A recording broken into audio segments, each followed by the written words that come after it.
What will happen in the prologue to The Winds of Winter? George R. R. Martin has given us a couple of clues, so let's make some educated guesses. Hi everyone, this is Robert. Welcome to In Deep Geek. On this channel we cover A Song of Ice and Fire in depth, as well as The Lord of the Rings and The Witcher. If you're new here, welcome. What will happen in the prologue to The Winds of Winter? George R. R. Martin has confirmed that, like the other 5 books in the series so far, there will be a prologue. But what will it be about? Well, so far, George R. R. Martin has used the prologues in A Song of Ice and Fire in a very clear and almost predictable way. They are roughly in the right chronological order with the rest of the book, so no flashbacks to many years earlier or anything like that. They are written in the same style, a single-person point of view, and the point of view used is that of a relatively minor character in the story as a one-off, not one of the other main POV characters like Jon, Tyrion or Dany. And so far, that POV character has always died at the end of or immediately after their chapter.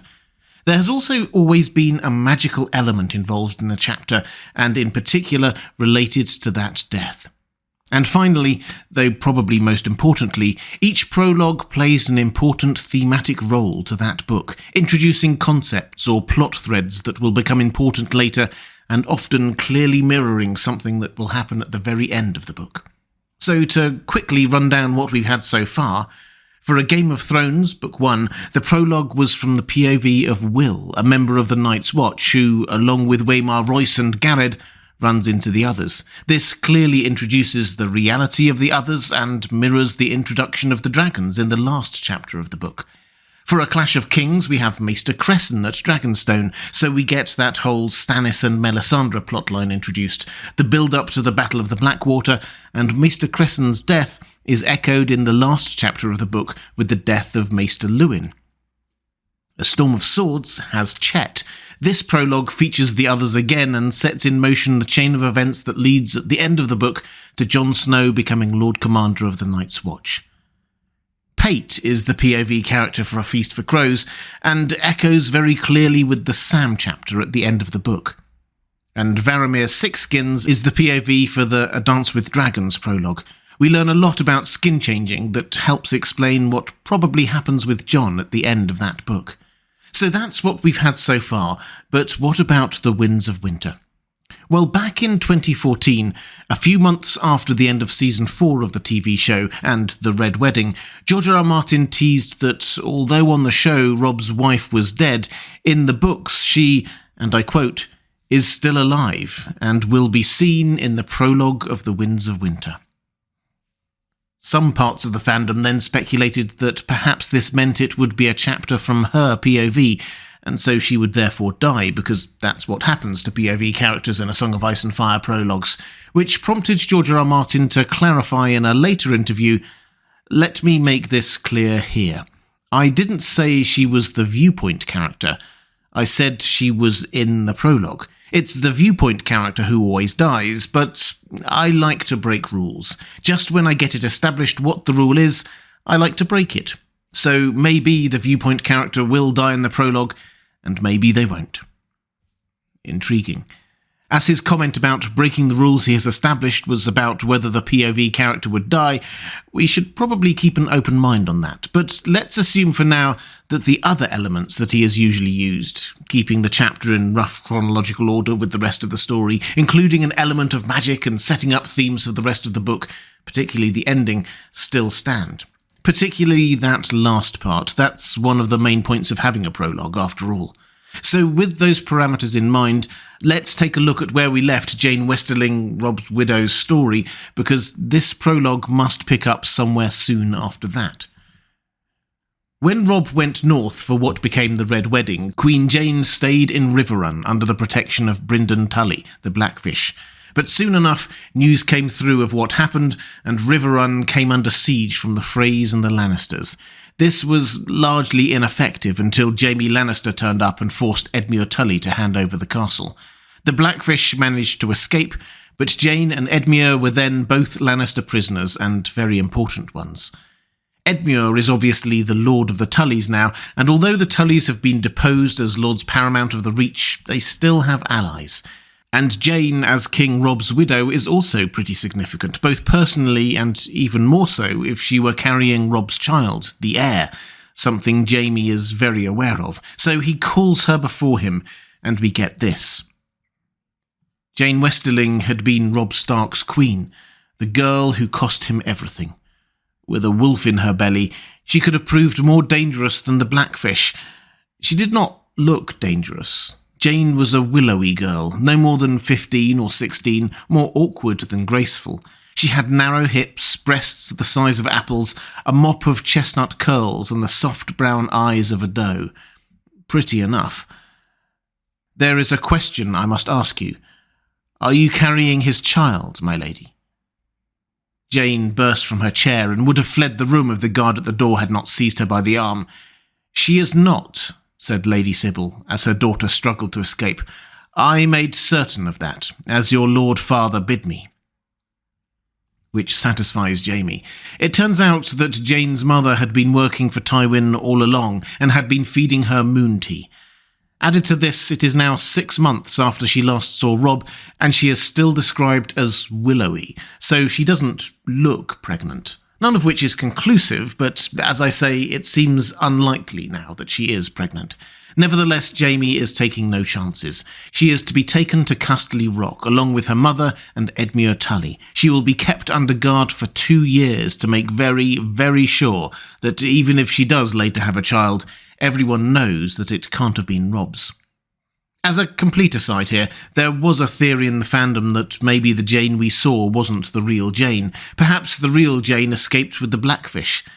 The main evidence for this is a comparison of how Jeyne's hips are described here, as narrow, and when Cat sees her, noting that she had good hips and would have no problem bearing children.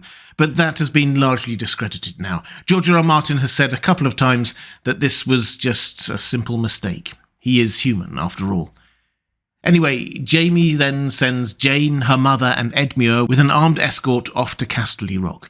In doing so, he is clearly very concerned that they may come under attack from the Blackfish and the Riverrun garrison he had let loose in the Riverlands.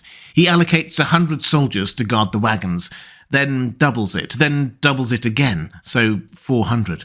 He also rides for some way with Sir Fawley Prester, the commander of the troop, to give him some final instructions. We don't know where the Blackfish is, Jamie reminded him, but if he can cut Edmure free, he will. That will not happen, my lord. Sir Fawley was no man's fool. Scouts and outriders will screen our march, and will fortify our camps by night. I have picked 10 men to stay with Tully day and night, my best longbowmen. If he should ride so much as a foot off the road, they will loose so many shafts at him that his own mother would take him for a goose. Good. Jamie would as lief have Tully reach Casterly Rock safely, but better dead than fled. Best keep some archers near Lord Westerling's daughter as well. Sir Fawley seemed taken aback. Gawain's girl? She's the young wolf's widow, Jamie finished, and twice as dangerous as Edmure if she were ever to escape us. As you say, my lord, she will be watched. So archers have been set to kill Edmure and Jeyne if there is even a hint that they might escape. Jamie is right to be concerned about an attack. There are lots of groups close by in the Riverlands who might want to free those prisoners or just kill some Lannisters. So if Jeyne Westerling is in the prologue, and the prologue takes place in roughly the right chronological order, George R. R. Martin does shift things around a little bit for dramatic effect, but never so as to skew the whole timeline. Then there are only 2 real options, either en route to Casterly Rock, or after they have reached there. Personally, I can't really see the dramatic purpose in having it happen in Casterly Rock, as that's currently a bit out of the way of the rest of the main plot lines at the moment. Perhaps if she were pregnant and gave birth to Robb's heir, but as I said earlier, I think that's unlikely, so an encounter on the road does seem more likely, or even, given the precautions Jamie took, pretty strongly foreshadowed. Some have argued this isn't likely because by the time of the epilogue to A Dance with Dragons, which is perhaps a month or maybe even 6 weeks after Jeyne and co set off, the Lannisters in King's Landing clearly haven't received any report of an attack.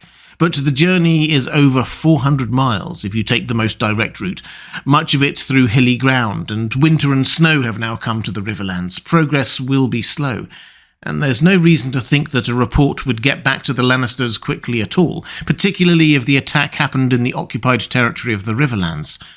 What's more interesting to me is that we also haven't heard that they had arrived safely in the Westerlands, which is suspicious.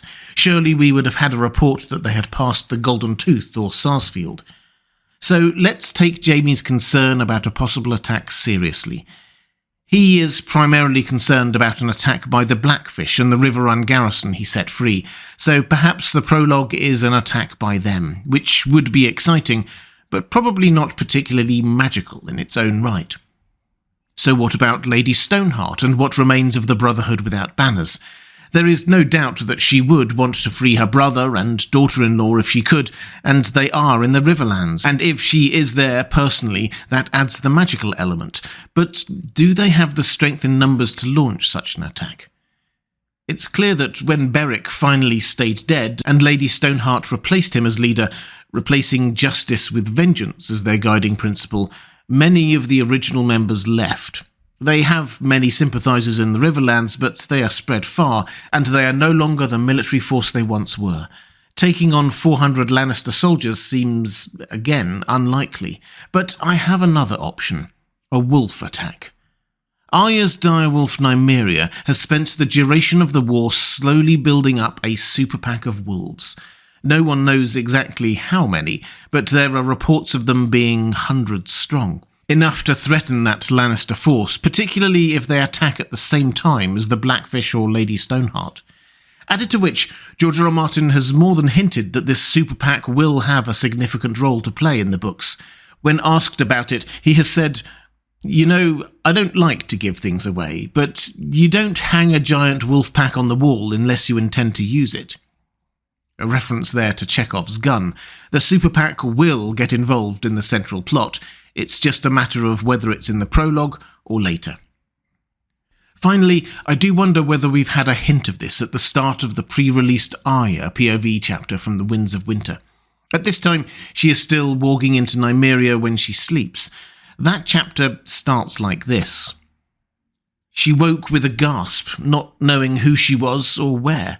The smell of blood was heavy in her nostrils.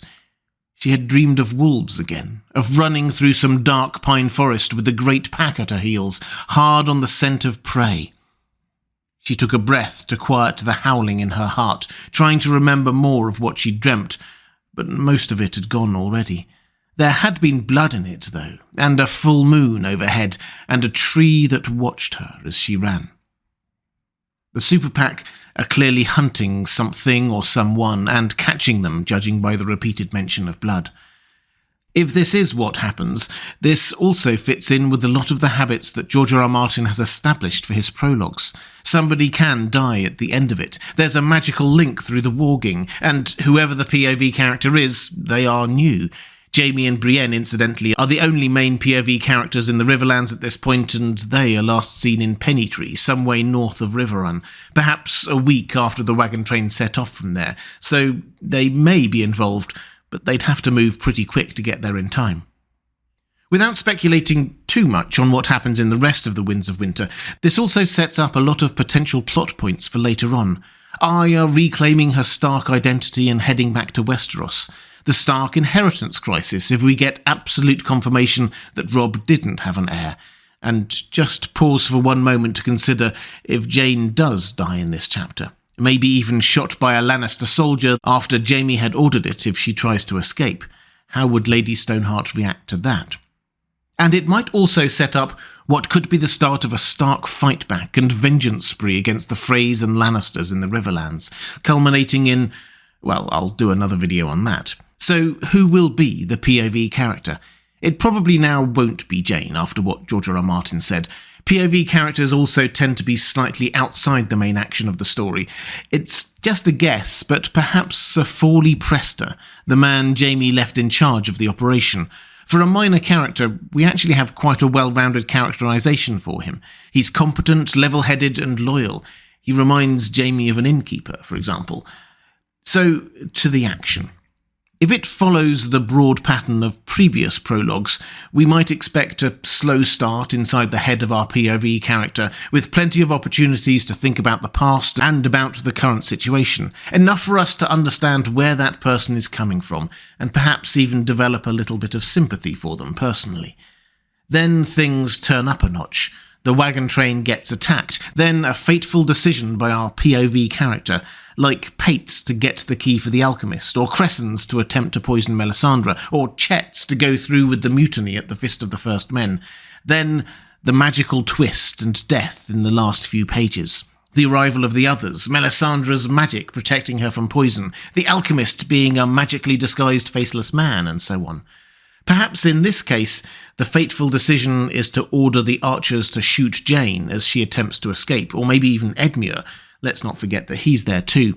And then the magical twist at the end, leading to a death, is Nymeria herself, towering over the other wolves, prowling towards the person who gave that order as the rest hang back, leaving that kill to her. It's just a thought, and would make for an epic and possibly also tragic opening to the Winds of Winter. In any event, I think the attack on the wagon train is looking very likely as the prologue. But what do you think the prologue will be about? Let me know in the comments below. If you'd like more videos about George R. R. Martin's world of Ice and Fire, there's a playlist appearing now on the left of your screen. Or to support this channel, thank you. There's a link to my Patreon page on the right of your screen. That's all for this time. Thanks for watching. I'll see you again soon.